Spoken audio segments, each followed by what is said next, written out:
भारत के प्रिय पत्रकारों, साहित्यकारों एवं फिल्मकारों, सप्रेम नमस्कार।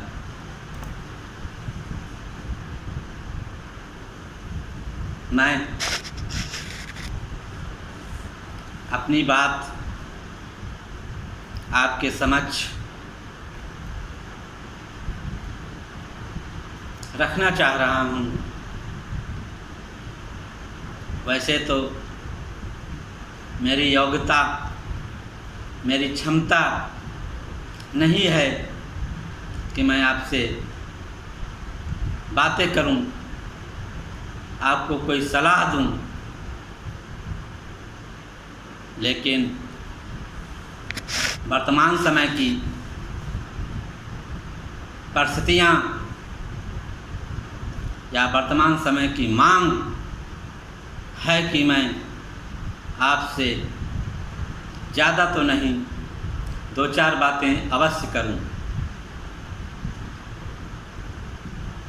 भारत के प्रिय पत्रकारों, भारत के प्रिय साहित्यकारों, भारत के प्रिय फिल्मकारों,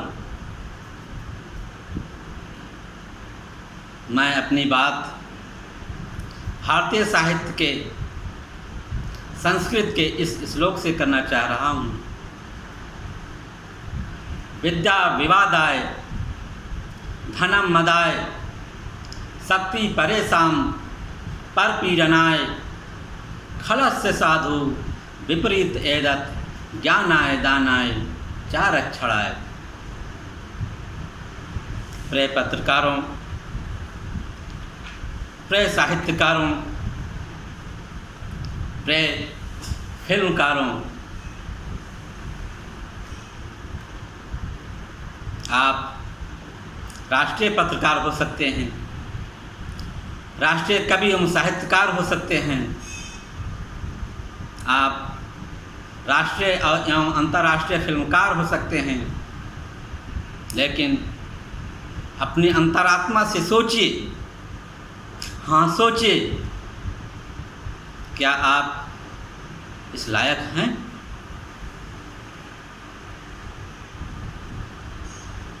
सोचिए, खूब सोचिए, दिलो दिमाग से सोचिए,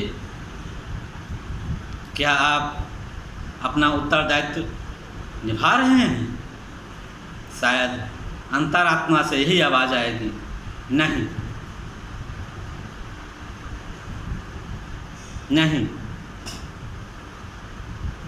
भारत अंग्रेज़ों की गुलामी से मुक्त हुए, हाँ, भारत को अंग्रेज़ों की गुलामी से मुक्त हुए लगभग आज 70 साल हो गए हैं, लेकिन भारत की स्थिति जस की तस बनी हुई।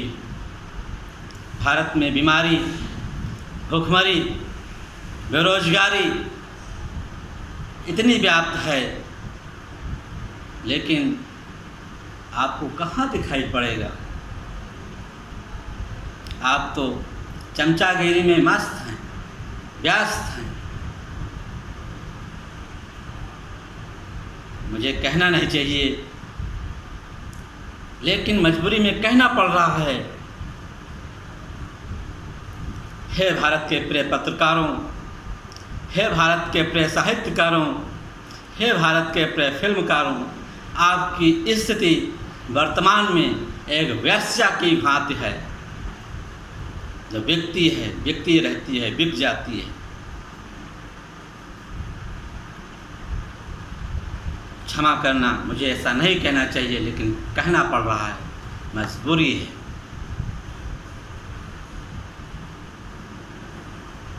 भारत के प्रिय पत्रकारों, भारत के प्रिय साहित्यकारों एवं भारत के फिल्मकारों, वर्तमान में जो स्थिति है भारत की, उसकी जिम्मेदार सरकार नहीं है, स्वयं आप हैं, स्वयं आप हैं। यदि किसी घर का लड़का या किसी घर का बेटा गलती करता है तो उसको बाप उसको सुधारता है, या बाप गलती करता है तो उसका बाप सुधारता है, यानी दादा परदादा सुधारता है। यदि दादा परदादा भी गलती करे तो परिवार सुधारता है, यदि परिवार भी गलती करे तो समाज सुधारता है, यदि समाज गलती करे तो राज्य सुधारता है, और यदि राज्य भी गलती करे तो देश सुधारता है। लेकिन जब देश गलती करे तो कौन सुधारता है? हाँ, मैं मेरे प्रिय पत्रकारों, भारत के प्रिय पत्रकारों, भारत के प्रिय साहित्यकारों, भारत के प्रिय फिल्मकारों, आप सुधारते हैं। जब कोई देश गलती है तो दार्शनिक ही सुधारता है। आपने आज तक दार्शनिकता का रोल निभाया है? नहीं निभाया है। वर्तमान समय में सत्ता पक्ष बुद्धिहीन है,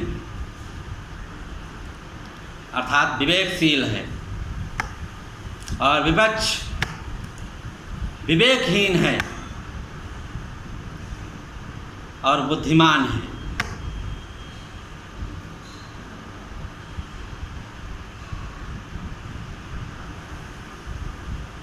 मैं इस बात को स्पष्ट कर देना चाह रहा हूँ, बुद्धि और विवेक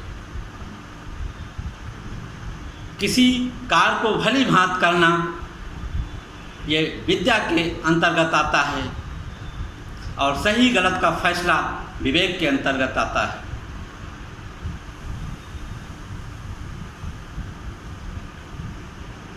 भारत के प्रिय पत्रकारों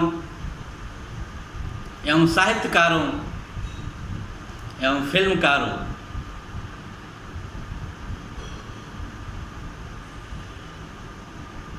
आप सभी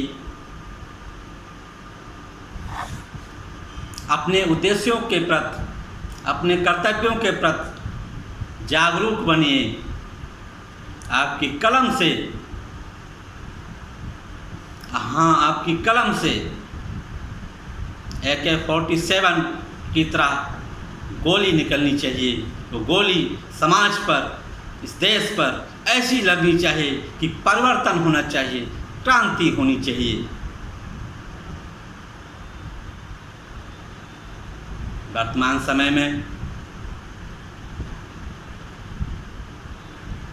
मैं यदि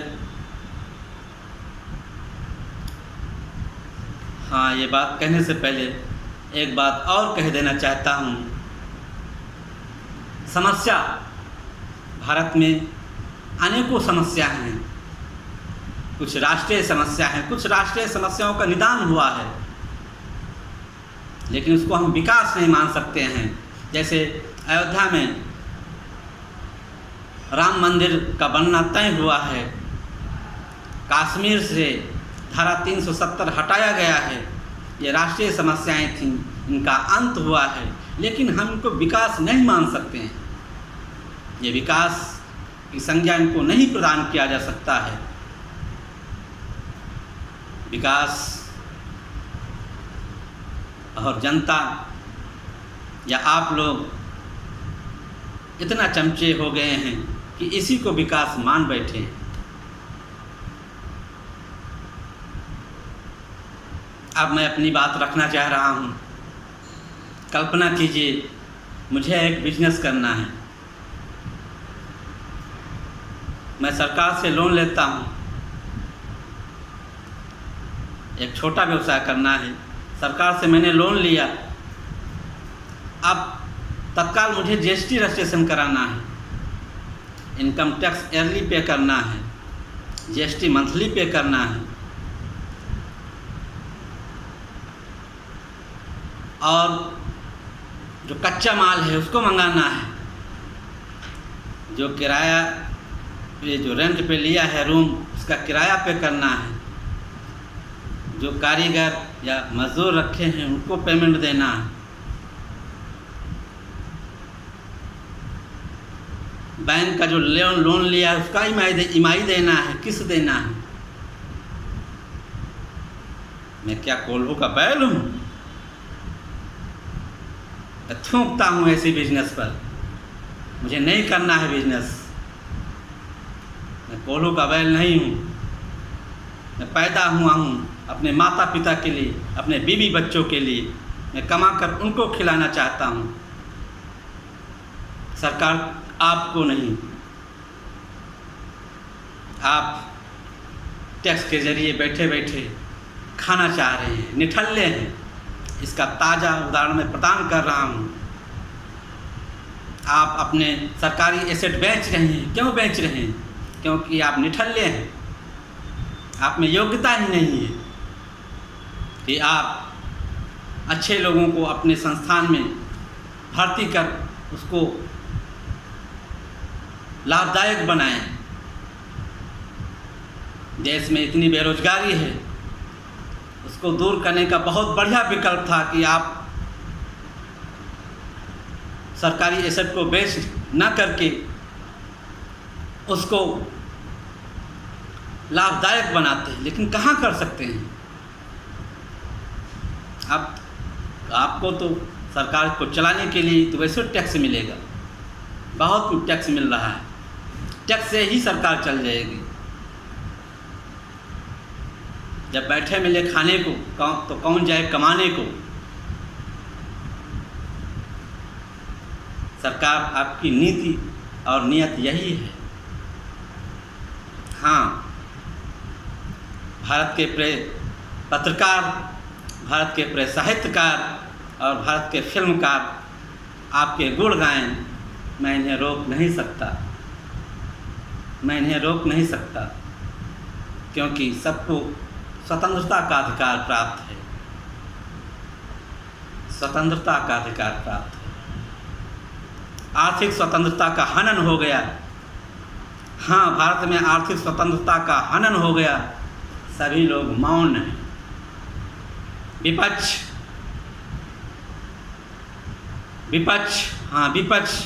की वैल्यू या माइंड जीरो है, या यूँ कहिए विपक्ष अभी गर्भ में ही है, पैदा ही नहीं हुआ है। धन्य है भारत, धन्य है भारत के लोग। मैं अपनी बात को यहीं पर विराम देता हूँ। हे भारत के प्रिय पत्रकारों, हे भारत के प्रिय साहित्यकारों, हे भारत के फिल्मकारों, आप वीर रस के, संयोग रस के, वियोग रस के रचना में रत रहिए, चमचागिरी में रत रहिए, भारत माता की जय बोलते रहिए। विकास होता जाएगा, आप सोचते रहिए। मैं अपनी बात को यहीं पर विराम देता हूँ। मुझसे कही गई बातों में यदि आपके हृदय को कुछ तकलीफ पहुँची हुई हो तो मैं इसके लिए क्षमा प्रार्थी हूँ। यदि मेरा चैनल आपको पसंद आए या आया हो, या मुझे आगे सुनना चाह रहे हों, तो मेरे चैनल कंटिन्यू वर्ल्ड काम को सब्सक्राइब एवं शेयर करिए, ताकि मैं अपने आने वाले अगले वीडियो में आपसे अन्य टॉपिक पर आपसे बातचीत कर सकूं। धन्यवाद।